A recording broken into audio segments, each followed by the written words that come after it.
Hi there, and welcome to another interview, and slightly different to normal sort of success story interviews, but I feel this is a particularly important subject. So if you're interested in type 1 diabetes, what goes on in the pharmaceutical companies, what's happening, I've got a fabulous guest to talk to me today. So Alison, I just want to welcome you to the podcast.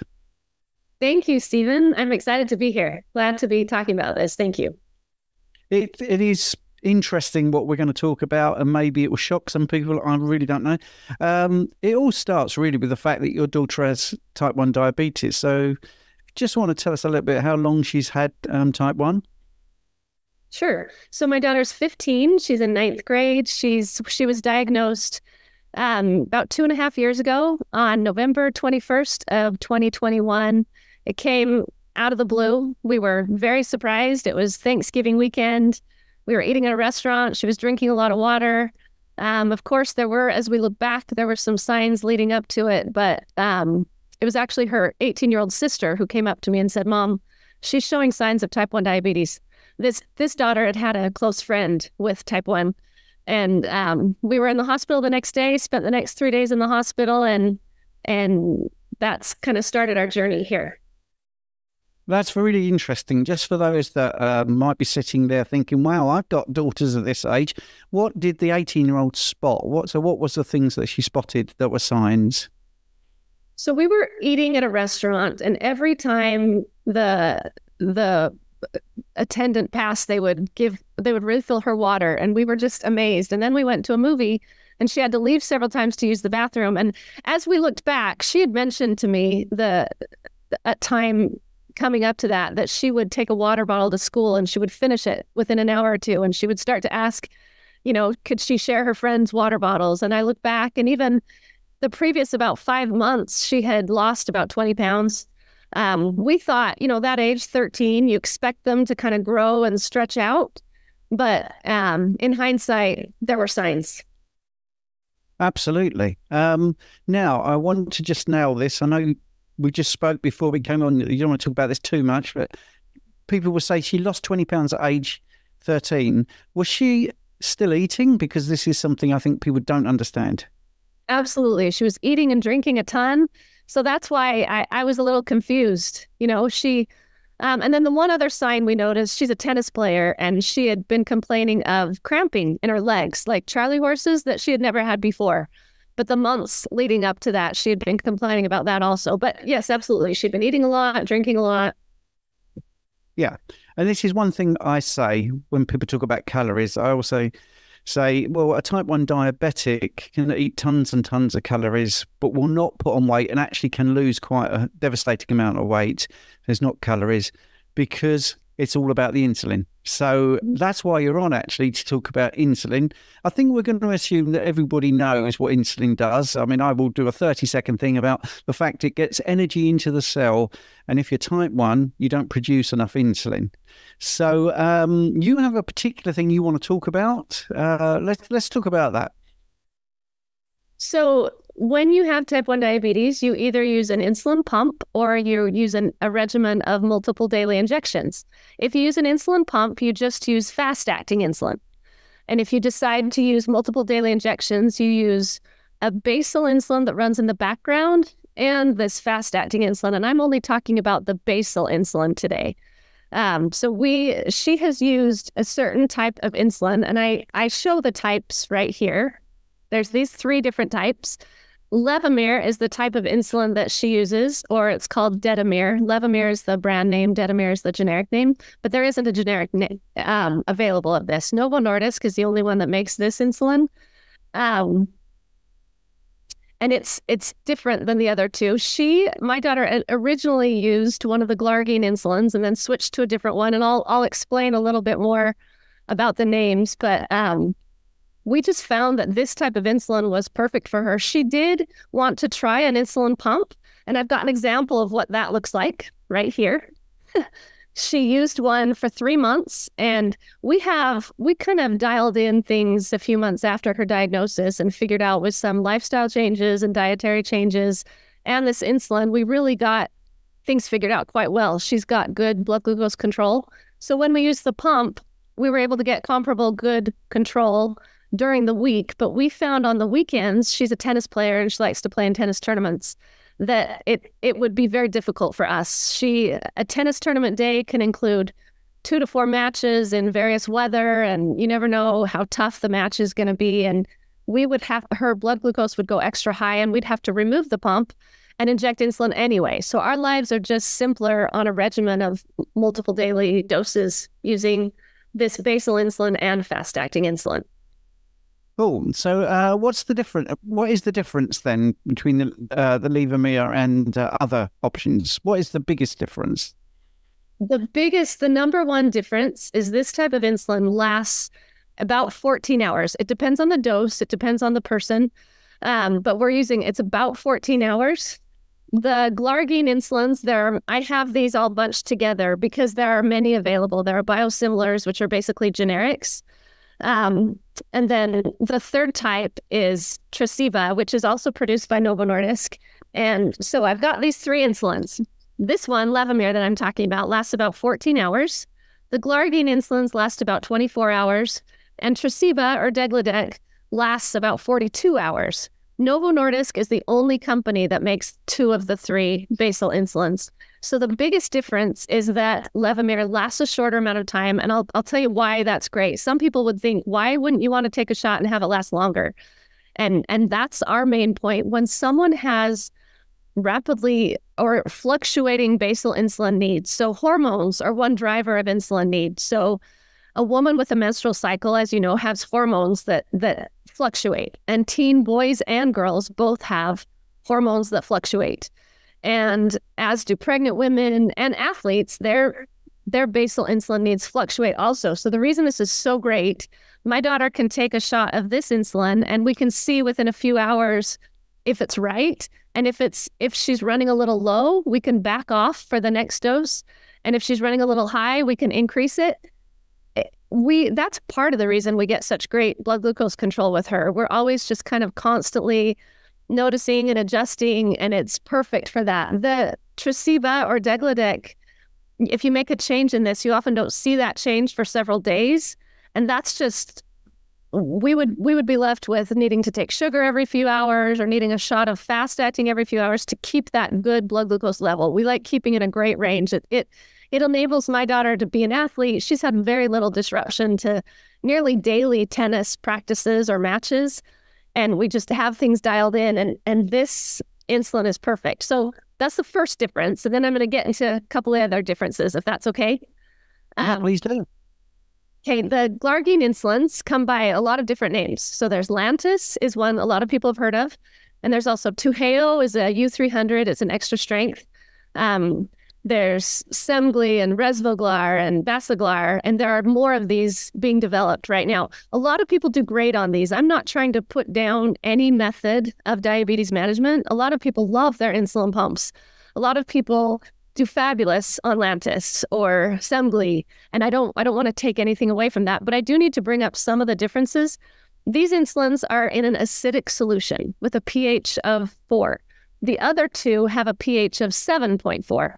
So because of that, these insulins sting and burn upon injection. Some people get used to it, but we have a lot of reports of especially kids who will run and hide because they don't want their injection, not because it hurts initially, but because once it's injected, it stings. Another potential of these insulins is for a Lantus low, and it's described in the Lantus product monograph. It actually says hypoglycemia can result from injection directly into a blood vessel. So these insulins react differently with the bloodstream, and they can produce an unpredictable hypoglycemic event. And it doesn't happen very often, but it happens enough that it's concerning, especially for people who have had it happen.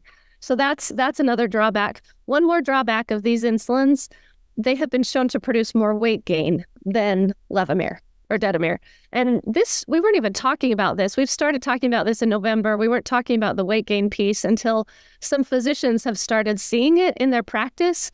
People are already going off of Levemir because they can't get it. It's not under many prescription plans anymore. And they're noticing specifically in the adolescent population, as they're going off of this insulin, that they're showing more difficulty controlling their blood sugar, more episodes of hypoglycemia, and the unexpected finding has been weight gain. And if you do just a Google search, you'll find that it's been shown in randomized control studies that the glargine insulins produce more weight gain than detemir. So those are some of the three differences between the three insulins. Excellent. Now, Alison, that is really clear. Weight gain, the acid base causes stinging, more hypoglycemia potential. So everyone watching will think, well, just stick with the Levemir. But what's the problem with that answer? So last March, Novo Nordisk said, okay, we're going to decrease the price of, we produce 2 basal insulins. So this one, we're going to decrease the price by 65%. But then they said that would take effect in January of this year. Then on November 8th, they said, actually, we're not going to produce this anymore. And they gave 3 reasons that I can talk about. But they basically said this will be discontinued by the end of 2024. Well, what were the reasons? So number 1, they said we have global manufacturing issues. Well, we have, a few weeks later, they spent $16.5 billion to increase capacity of Ozempic and Wegovy. So that's that point. Number 2, they've said decreasing patient coverage. So the last year we could get specific numbers just in the United States, and I wish I had worldwide statistics, but just in the United, and this discontinuation was just announced for the United States. It hasn't been announced for the world, but our concern is that it would follow soon after. So in the United States, in 2021, there were over 1 million people using Levemir, and that was over 5 million prescriptions, which was the 117th most popular drug in 2021, which qualifies as a blockbuster drug by most industry standards. So 3 short years ago, there were over 1 million individuals just in the United States using Levemir. There are less than that now. I don't have numbers, but most people have had this removed from their prescription plans in the United States, so they can't get it. Personally, we got a letter in November saying Levemir won't be covered anymore. So we called and we had it put back on our plan. A month later, I got another letter that said it's removed again from your plan. I called back, and this time they said, okay, fine, but you have to pay a premium. But I think a lot of people are just accepting, well, it's going to go away, so I've got to go on something else. So that's the second reason, the decreasing patient coverage. And that's a complicated issue. That's due partly to pharmacy benefit managers and the manufacturers and the insurance schemes. That's a whole nother topic that's difficult to understand, but that's their second reason. Number 3 is we are confident that patients in the U.S. will be able to find alternative treatments. And that's the point. That's my role that I'm trying to explain. The alternatives are not adequate. They are not the same. They would make management for my daughter and many others much more difficult. And they're saying this over and over again. I was part of a Fox News piece just on Friday, just a few days ago, and the reporter reached out to Novo Nordisk, and Novo Nordisk responded the same thing they've responded to me and other people. They're saying in the same words, the company suggested that patients switch to other basal insulin options, including but not limited to Basaglar, insulin degludec, insulin glargine U300, Lantus, Resvoglar, Semglee, Tuheo, and Tresiba. Well, that sounds like 8 options. They're listing all of these and this. So it would be like me coming to you saying, oh, you've got a headache, take acetaminophen or Tylenol or extra strength Tylenol or Walmart brand Tylenol, all these options. And you're looking at me saying, wait, that's the same thing. Yeah, absolutely. I mean, it is very frustrating because your first point about the manufacturing issues, well, if they're spending 16.5 billion, they've got money. They've definitely got, well, we all know all pharmaceutical companies have a lot of money. And that doesn't really ring true for me. Decreasing patient coverage, that could be actually they're putting the cart before the horse there, because they're actively discouraging people from taking it up, and their prescriptions are being written to get people off. I'm sure there's many people that are a bit more or less social media savvy than yourself who are just accepting it. So I think there's 1 million patients in the US alone. Well, that's still quite good. Like I say, that's about 5 million prescriptions per year. And I do think that that is not going to be really true. I think they're sort of manipulating that to happen rather than it's the patients deciding not to do it. And again, you said about the alternatives. Well, they're just ducking the issue, really. So do you feel that you can accomplish something by pointing this out to everybody? Are you quite confident that spreading the word and making people aware of what's going on could actually make a difference? So what are you trying to accomplish? Absolutely. I thank you for that question, because I do. People look at me and think, you're crazy. This has happened. So this has happened, and insulin has been discontinued. There have been 62 insulin discontinuations in the past several decades. We have a paper outlining each one. None of them for safety or effectiveness. We cannot lose another insulin. We just can't. This time, it's different. They didn't used to develop biosimilars or generics like they can now. The timing is different. I believe that Novo Nordisk has taken their attention off of insulin. Their company was built on insulin and was focused on insulin. In 2017, over 50% of their revenue was due to insulins as a whole. That has steadily declined. This past year, it was 20% and still on the decline. I think in this case, I do think they will come to want to help us with this and develop this and keep this going for a few more years so we can get a generic going. We've got a movement going. So the announcement came in March, and then I was just incredulous, talking to everyone I could talk to. And a suggestion was, well, we could start a petition. So I started a petition, and there's over 3,000 signatures on it on change.org. The comments on that are especially interesting, I think. People need this insulin. We rallied a group together and created the Alliance to Protect Insulin Choice. We're still just kind of getting this together, starting a Facebook page and Instagram. A few of us went to Washington, D.C. in February and met with the offices of 15 senators and 6 congressional representatives. That came about. I spent time on the phone with everyone I could think of: Novo Nordisk, the Food and Drug Administration, the World Health Organization. This insulin is on the World Health Organization list of essential medicines. There are just so many compelling reasons we can't be without this insulin. But they all pretty much said only our government leaders can help influence this. And I'm hoping others around the world will hear this also. I've got someone who's connected with me from Australia, and she's been to her parliament there and has talked about this. I'm hoping more. If there's enough public outcry, I really think a change can happen here. And as I talked with the offices of our legislative representatives, many of them were on board and want to help. I went again in March and met with 15 new offices and 9 repeats. And just last week, there were 3 senators from the U.S. that sent a letter to Novo Nordisk with specific concerns about this discontinuation. It was Senators Shaheen and Senator Warren and Senator Warnock. And I'm so grateful for it. But this was just step 1, right? We've got more to do, but sometimes you look at something and you think, this can't not happen. This has to happen. We cannot be left without this insulin. I could go on and on with stories that people have come to me and said, this is why I need this. Yeah. And it is about health.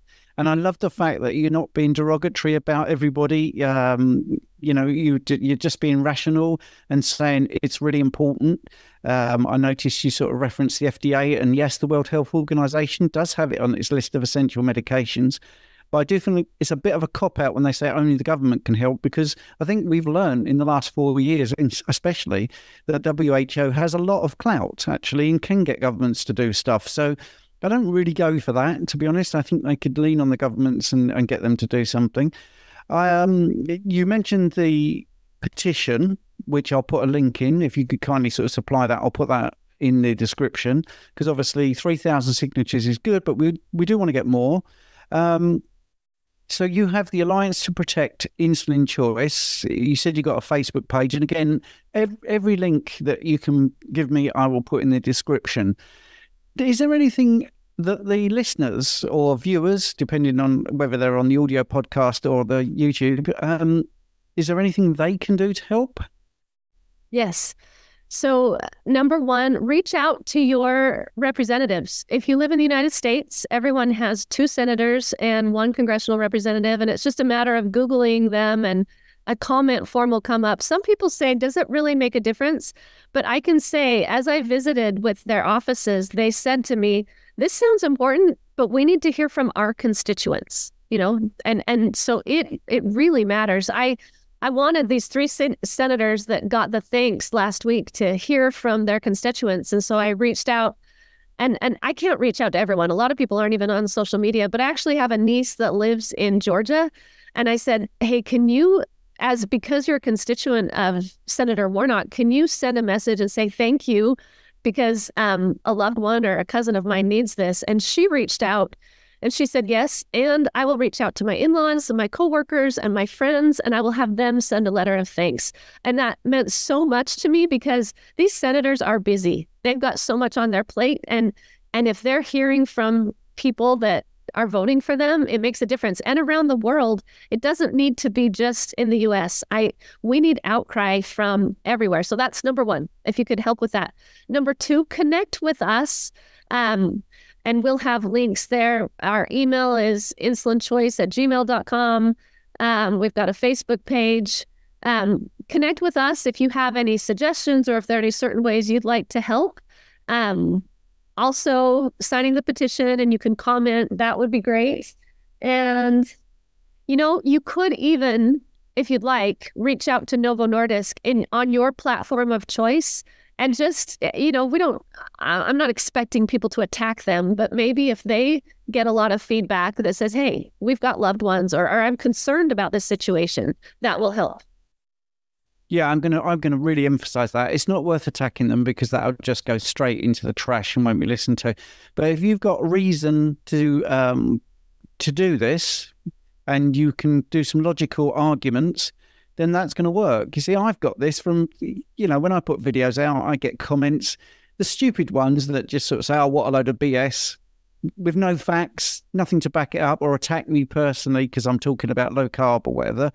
Doesn't make a dent into what I'm thinking about. But if someone has 3 or 4 really good points that maybe is a different way of looking at stuff, it makes you stop and listen and think, right, okay, I've got to address these points because they're good points, but they can be addressed. Or, wow, maybe I need to look into this further. And I think that's the best approach. So try not to be too vicious.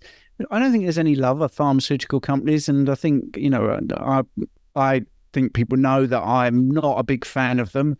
It is a profitable business. That's basically what it is. It is a business, but there are people suffering.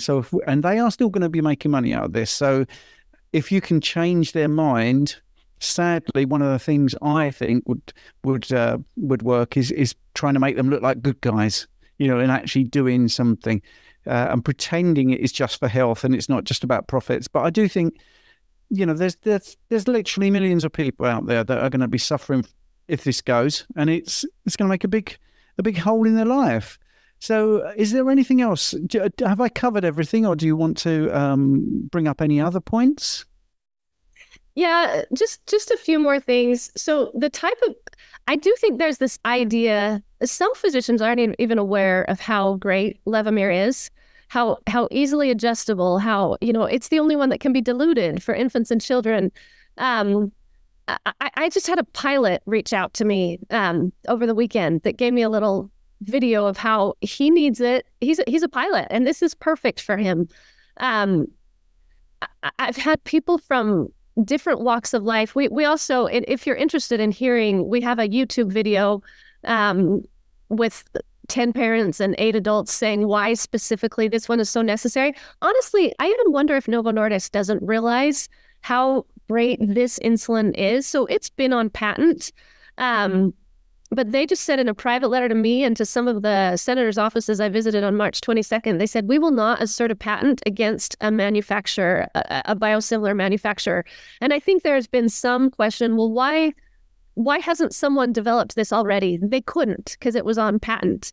But now they can, but the process will take several years. It takes for a company to start to produce something and invest in it and have it take at least 3 years to go through all the FDA well-established pathways. And this company, a company that makes this would be nervous. They would think, wait, what if in 3 years when we get done and we put all this investment in this, what if the patient base isn't there? And so that's why our specific ask of Novo Nordisk is to produce this for several more years until a biosimilar is widely available, and to cooperate with that biosimilar manufacturer, make it easier. I do wish there are a lot of, again, physicians who aren't aware how great this is, and they say, just do one of the others. There's several of the Lantus biosimilars. And my point is to say, if my daughter is without this insulin, I have to have a real conversation with her and say, okay, look, our choices are this insulin that lasts in your system at least 42 hours, that will be difficult to adjust. And some people do experience side effects on this type of insulin specifically. They have upper respiratory side effects and nosebleeds. Some people literally cannot use this insulin. So we wouldn't have as good control. Or I can say to her, we can go to one of the glargine insulins. There might be some associated weight gain. We're worried about hypos from a Lantus low, and it will sting. Or we can go back to a pump, which is probably what she would choose. And again, I don't want to say anything bad about pumps. A lot of people get great control on pumps. We get great control anyway. And the fear for me, she loves playing tennis. But when you look at a high school athlete who's at a similar level of many of her peers, any complication you add, if they're feeling sick one day, any heaviness you add to that activity makes it more difficult to do, right? I really think if she uses the pump, I don't know if she would compete at her same level. And that's what makes me sad. We have a regimen right now where we have things dialed in. Her diabetes management, I'm not going to say it's easy. I mean, it's tricky, but we know what we're doing. And if we don't have the tools that we need to do this, it makes our life sincerely more difficult. So the thought that there have been 62 insulins, we came into this world just over 2 years ago, and the thought that there used to be many more options and people could choose, concentrations. And we all know that there was beef and pork insulin, and there's none of that available now. There was the excellent Lenti series, and that was discontinued in the early 2000s. There have been some great options that it's really a shame. And a lot of people say, well, now is a great time to have type 1. There's so much technology. And I would say, yeah, we love her continuous glucose monitor is so great. I can see where her blood sugar levels are, but technology sometimes fails. And we have such things dialed in with, I just think we can't ever think that technology will replace the basic shots. I mean, there are people that can't afford a pump. There are people, so let me tell you a quick story. I was in Washington, D.C., and I was talking to one of the legislative representatives, and she said, this was just in March, and she said, I just had a baby. I had gestational diabetes, and towards the end of my pregnancy, I needed insulin. And ideally, you want tight control your whole life, but when a woman is pregnant, there's a real emphasis for tight control for the health of the fetus. And they knew that she only needed insulin at night. She didn't need insulin during the day. And it's actually common for pregnant women to have differing basal needs the day versus the night. And you can see that Levemir is the only one that would allow for this. She said, my physician knew Levemir would be perfect. She said it was great. I took my shot of Levemir at night. It stayed effective throughout the night when I needed it. It wore off in the day when I did not need it. She said, I used Levemir throughout the end of my pregnancy. As soon as my baby was born, as soon as delivery, there's a drop in the insulin needs. She said, I didn't need it anymore. But if Levemir is not available, someone's going to have to take a longer lasting insulin that can think of that postpartum period when you're dealing with so much, the birth of a baby. You don't want to be dealing with insulin that's still hanging around in your system that you're having to figure out. So again, a lot of people think, why would you want an insulin that you have to take shots more frequently? And I would say, if you have excellent control and this enables you to be an athlete and do whatever you want, shots become not a big deal to a lot of people with type 1. Some people can't do it. And again, that's another reason why the pump is fabulous. But there are some that just want to go out, take a shot and have it be good. And without Levemir, I'm frightened of what would happen. And so I just have to think positively. It's not that I'm just thinking positively. I just know in my gut, in my heart, something is going to happen that's going to work out. We are going to be able to keep this insulin available because it's just not, the idea of so many people being affected by the loss of this insulin is too much for me to even comprehend. Yeah, I can tell you're very passionate, and you're not just thinking of your daughter, you're thinking of other people, which is terrific. I am a specialist practitioner in obesity and diabetes, and I think people don't realise that you're fighting for everything. When continual glucose monitors first came out, doctors didn't want them in the hands of patients. They didn't want that. They didn't want glucose monitors. But if you fight for it, eventually, because it's good and it is going to make the management much easier, it's very difficult to stop the tsunami of demand, really. And I think that's one of the things, what you're saying, very convincing, compelling video from a pilot. I mean, you would not want a pilot having problem with their blood glucose. So things like that are really helpful, because that's somebody that's in control of like maybe 300 people's lives every time he flies or she flies, so whatever you've done today, I think you will get a sort of groundswell of support. I'm feeling your positivity. I love the fact that you've obviously researched this and you feel passionate about it. There will be people saying, what is your daughter eating? Is she very careful with her diet? Is she doing that sort of thing? Yes. So after diagnosis, we were given the instruction, just eat the way you want and take it from there and dose accordingly. So the first several months, we worked hard. I consider myself a pretty bright person, and I thought, I can figure this out. I can do this. And so I would repeat the same meal, and I would carb count and weigh it. And I would sit and watch her blood glucose monitor wherever she was, at tennis, at school, and I would watch it go up and down. And it's a tough position for a parent or a caregiver to be in, because you think, I did everything right. And then you're kind of hitting your head against the wall saying, why didn't I get the results that I planned on? And so we started looking around and finding who out there is doing this, who is succeeding, who's doing great with their blood sugar, who are athletes, who are healthy and strong with type 1 diabetes. And we were connected with people, and not only online, we met them in person and talked and researched, and we learned that if we're eating foods that are lower in carbs, our chance of success is so much greater. And so that's just the way we've changed the way our family eats. We've all become healthier. I have 2 adult children who are out of the home, but they know that when we're together and we're home, this is how we eat. And I eat the same way, just I'm healthier. I can't ask my daughter to do something that I'm not doing, and that's good because I know what tastes good, and we're eating great. We're eating fabulous food. In fact, the food that we eat looks similar to everybody else's. We eat spaghetti, but we use protein noodles that are lower in carb. We still eat tacos that are made with shells out of cheese, and we still eat lasagna that's made with egg life wraps instead of noodles. You figure out, we'll have roast and cauliflower mash for Sunday dinner instead of mashed potatoes. And to watch her blood sugar be at a great level, and it's not that big of a deal for her. Initially we would send food for her when she was going places, and now it's just, she'll get what she wants, or she doesn't mind, if they're all eating something she doesn't eat, she doesn't worry about it. She'll come home and get what she wants. We still have root beer floats. We just use ice cream that's, sugar-free, and you figure it out, but boy, it makes our lives a lot easier. Excellent. Alison, thank you so much for your time, and it's been an absolute pleasure. Oh, can't thank you enough. Thank you, Stephen. Oh, I appreciate it. And we'll get those links in the description.